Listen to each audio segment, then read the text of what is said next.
So I just saw the new Netflix movie, I'm Thinking of Ending Things, and it's about this girl Lucy who's in a relationship with Thick Todd, and she decides that the relationship is going nowhere, it's on its last leg, but she already made plans to visit his parents, so she goes on the trip as one last hurrah in the relationship, and that's the movie. I was really not expecting anything out of this movie. My roommate Jake just told me that he liked it, so I watched it, and I gotta say the plot seems pretty mundane. You go into this movie thinking it's a simple relationship drama about the end of a relationship, and the sheer uncomfortability that comes with it. If you've ever had social discomfort, like literal social cringe, this movie's gonna make you feel that. I was deeply uncomfortable throughout the whole 30 minutes. I hated watching it, and it's so weird to say that I hated watching the first 30 minutes of this movie as a good thing, but it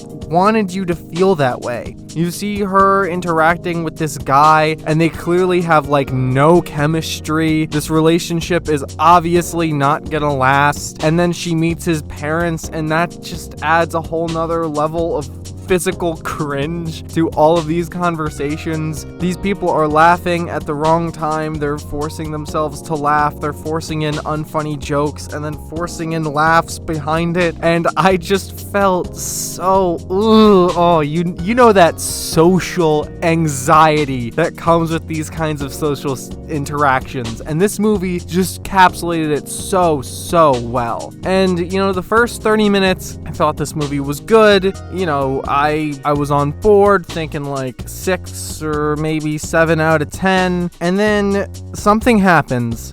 After the first 30 minutes, this movie just becomes a completely different movie. And once that happened, my jaw hit the floor, and it did not pick back up until literally the credits happened. That's like an hour and 45 minutes of just my jaw agape, because this movie just becomes something so special. There's so much incredible symbolism. Everything you see is just deeper than a glance. There's so much to chew on in every single frame that I'm sure I missed a lot, and this is gonna be a movie that I want to go back for repeat viewings. This movie is a deep character study filled with so many life lessons. I know I didn't pick up on all of it. It's a symbolism heavy movie, kind of like The Lighthouse, where it doesn't say, here's what I'm about.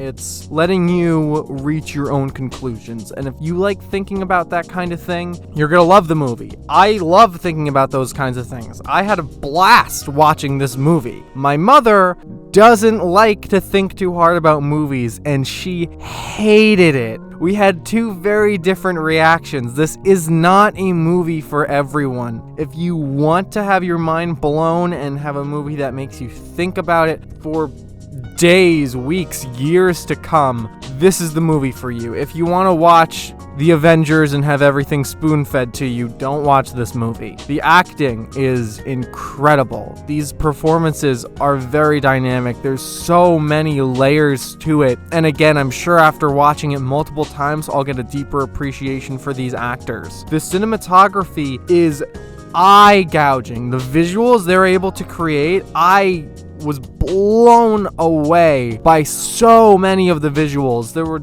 just beautiful sceneries. Any movie that takes place in the snow, I immediately like it so much more. I thought the directing was amazing, and the whole time I kept thinking, wow, this director was very heavily inspired by Charlie Kaufman. I got very Eternal Sunshine of the Spotless Mind vibes. I was thinking that throughout the entire movie, and then the credits roll and I realized it was directed by Charlie Kaufman, and I felt really dumb. I've seen 3 Charlie Kaufman movies, Anomalisa, Eternal Sunshine of the Spotless Mind, and now I'm thinking of Ending Things. And honestly, this is my favorite one out of all of the 3. I just was blown away by this movie, and I knew nothing of it going in. I had no expectations. I really thought this was just gonna be a slightly above average relationship drama, and what I got was so much more, and I don't want to spoil a single iota of this movie for you. I might do a deep dive video. I don't know yet. I gotta watch it more times. I'm just saying, watch this movie. It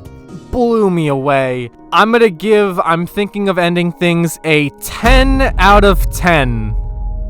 Holy shit. This movie was incredible. And if you're wondering what my ratings are for Eternal Sunshine and Anomalisa, Eternal Sunshine's a 10 out of 10 for me, and Anomalisa is a 3 out of 10. I didn't like it. Please don't hate me in the comments. Also, be sure to subscribe. Goodbye.